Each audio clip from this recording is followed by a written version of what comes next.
मित्र की दृष्टि से सबको देखना। हे सर्वशक्तिमान, मेरा बल बढ़ाओ, मुझे सब मनुष्य मित्र की दृष्टि से देखें, मैं सबको मित्र की दृष्टि से देखूं, हम सब परस्पर मित्र की दृष्टि से देखें। इस मंत्र में 3 अवस्थाओं का वर्णन है।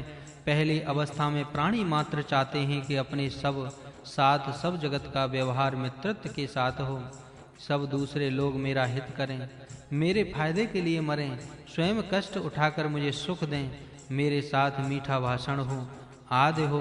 परंतु जिस समय मनुष्य थोड़ा सा प्रबुद्ध होता है, इसलिए समाज के सार्वजनिक हित के लिए अत्यंत अवस्था यही है कि मैं और अन्य सब मिलजुल कर परस्पर मित्र की दृष्टि से देखें, परस्पर हित करें और परस्पर की सहायता एक दूसरा करते रहें। ये 3 अवस्थाएं मंत्रों के 3 विभागों में कही हैं। पाठकों को उचित है कि वे इनको अच्छी प्रकार विचार की दृष्टि से देखें। मित्रता के विषय में वेदों में कहे हुए उपदेश देखने योग्य हैं। श्रेष्ठ तेजस्विता के साथ मेरा बल बढ़ाओ तथा उठो और अपनी तैयारी करो। परस्पर मित्र होने के कारण आप देवों के समान मनुष्य हैं।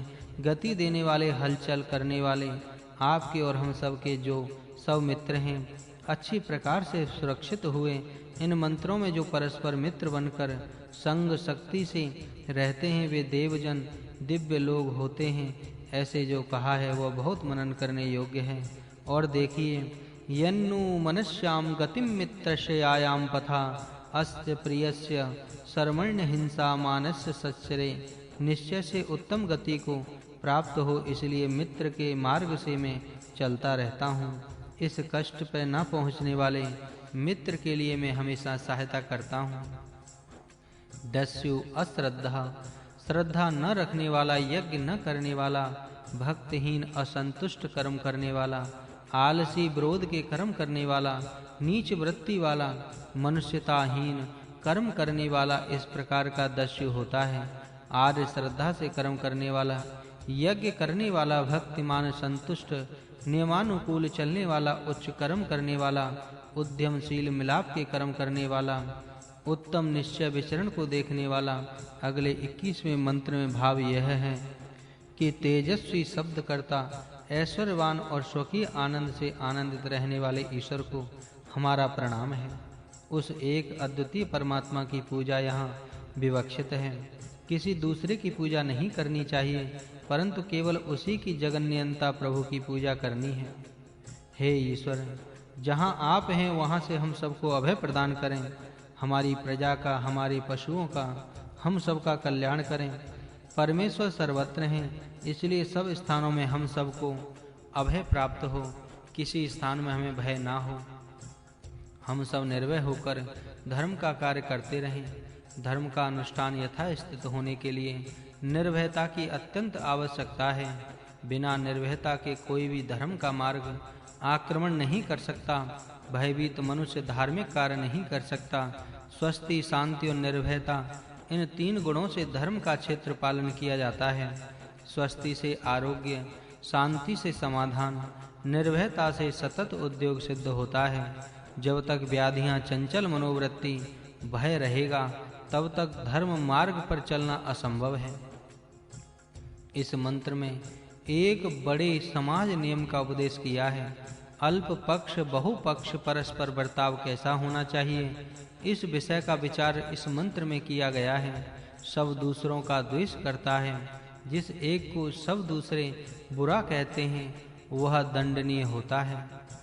मंत्र में ये असमान दृष्टि, जो हम सबों को द्वेष करता है, यह वाक्य दूसरे यम वयम दुष्महाम, जिसका एक आदमी झगड़ा डालता है, इसलिए हम सबको आवश्यकता होती है कि उसको अलग करें। एक को अपनी उन्नति सबकी उन्नति में समझनी चाहिए। सबकी अवनति के साथ एक को अपनी अवनति समझनी चाहिए। समाज को बिगाड़कर, समाज का अहित करके, सब जाति को कष्ट देकर किसी एक का अपमान ही, अपना ही लाभ करने की चेष्टा नहीं करनी चाहिए। अल्पसंख्या वाले पक्ष को उचित नहीं है कि वह सब राष्ट्र का अहित करके अपने लाभ का साधन करें, और बहुसंख्या वाले पक्ष को भी उचित नहीं करने दें। अपनी संख्या के जोर से अल्प संख्या वालों को दबा लें। जल और औषधियां हम सबको लाभदायक हैं।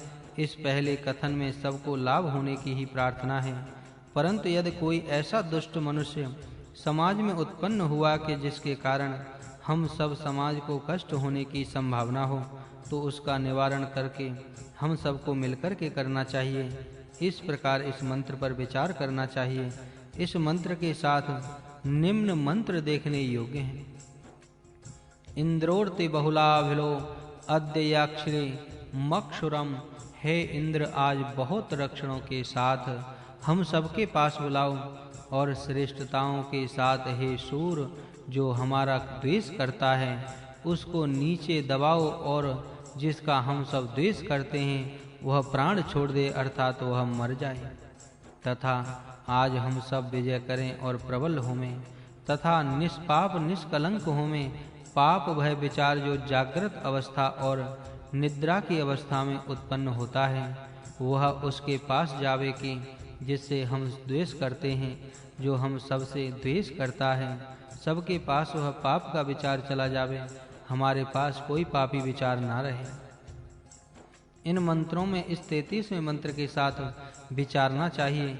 अब अगला मंत्र देखिए। ज्ञानियों का हित करने वाला वह शुद्ध दिव्य दृष्टि पहले से ही उदय को प्राप्त हुई है। ज्ञान दृष्टि के उदय से ही हम सब उन्नति होती है।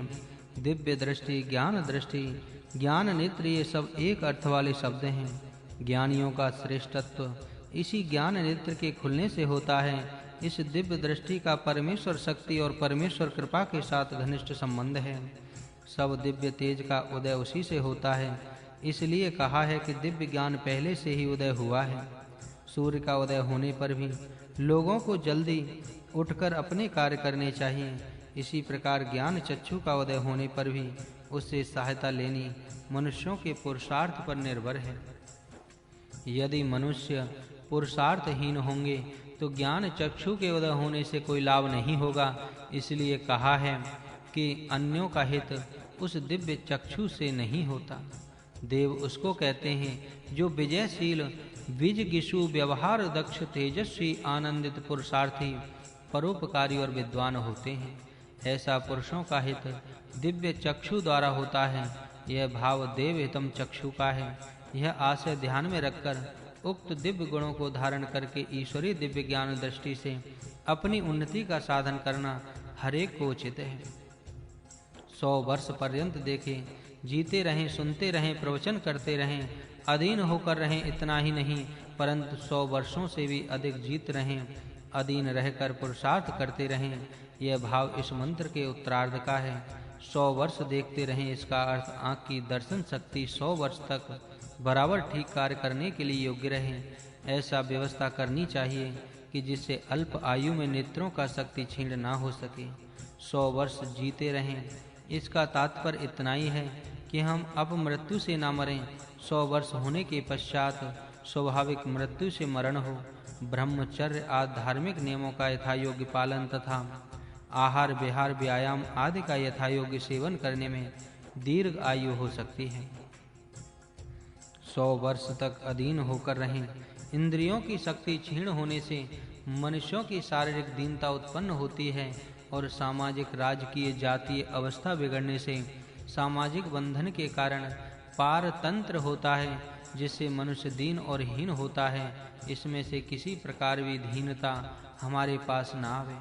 हम सदा बलवान, उत्साही, पुरुषार्थी, स्वतंत्र और आनंद वृत्ति युक्त रहते हुए अपना कर्तव्य पालन सदा करते रहें। 100 वर्ष से भी अधिक जीते रहकर अमरणांत पुरुषार्थ करते रहें। यहाँ कोई यह न समझे कि मनुष्य जिंदा रह सकता है। मनुष्यों का व्यक्तित्व संगतः प्रयत्न आयुष वृद्धि के लिए होना चाहिए। इस मंत्र में कही हुई बातें पुरुषार्थ से होने वाली हैं। इसीलिए सबको उचित है कि बचपन से ही अपने इंद्रिय को बलवान बनाकर उनसे अत्याचार न करते हुए धार्मिक जीवन व्यतीत करके वृद्ध अवस्था तक अपनी सब शक्तियां ठीक रखने का प्रयत्न करें। प्रयत्न करने से सब कुछ साध्य होता है, केवल बातें करने से सिद्धि नहीं होती। अब अंत में वैदिक प्रार्थना करके इस अध्याय की समाप्ति करनी है।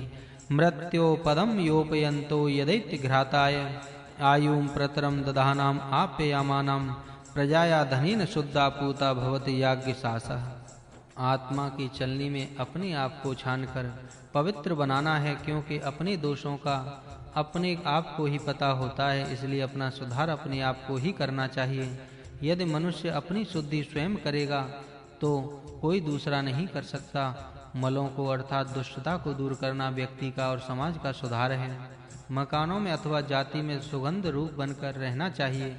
सुगंध के पास सब आते हैं, दुर्गंध के पास कोई नहीं आता। अपने घर में, जाति में, अपने राष्ट्र में सुगंध रूप होकर रहना चाहिए, अर्थात सबको आकर्षित करके सबको उन्नति करना चाहिए। इस अध्याय का प्रत्येक मंत्र अद्भुत अर्थों का प्रकाश कर रहा है। पाठक एक एक मंत्र का अच्छा विचार करके वेद के गुह्य आशय को समझकर उस ज्ञान से अपना आचरण सुधार कर अपनी और समाज की उन्नति का साधन करने में तत्पर हो। व्यक्ति की शांति, जनता की शांति, जगत की शांति। 36वां अध्याय संपूर्ण।